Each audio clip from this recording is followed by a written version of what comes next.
The island of Sodor had many visitors, and the Fat Controller had scheduled more trains.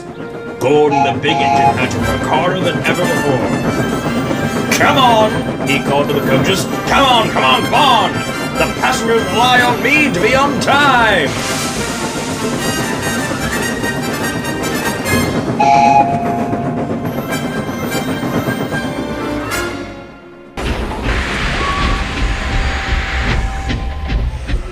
Whenever Gordon finished one journey, it was time for another to begin. "Never mind," he puffed. "I like a long run to stretch my wheels." Even so, the Fat Controller decided that Gordon needed a rest.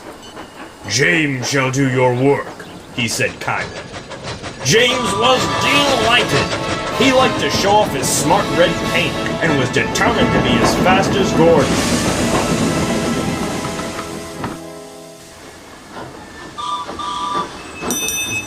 "You know, little Toby," he boasted, "I'm an important engine. Everyone knows it. I'm as regular as clockwork. Never late, always on time. That's me." "Says you," replied Toby. Just then, the Fat Controller arrived. "Your parts are worn, Toby, so you must go to the works to be mended." "Can I take Henrietta, sir?" "No! What would the passengers do without her?" Toby saw Percy by the water tower. "Don't worry, Toby. I'll take care of Henrietta until you get back."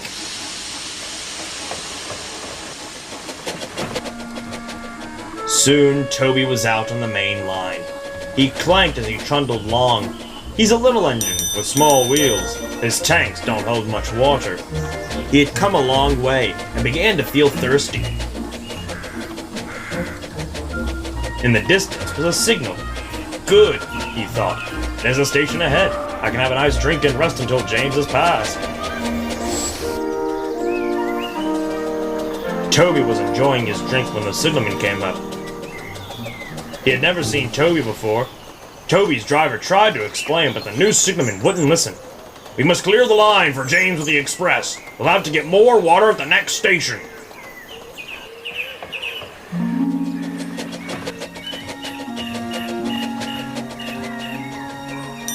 Hurrying used a lot of water, and his tanks were soon empty. Poor Toby was out of steam and stranded on the main line. "We must warn James," said the fireman.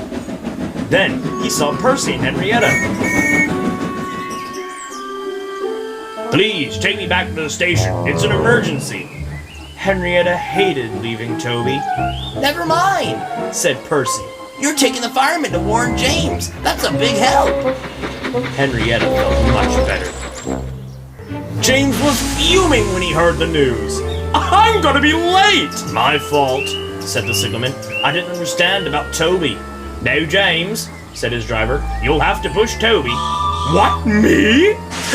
Me push Toby and pull my train too? Grumbling dreadfully, James set off to find Toby.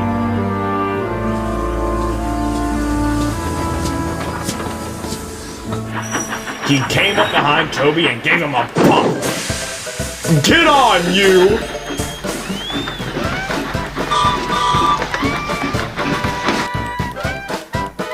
They had to work very hard.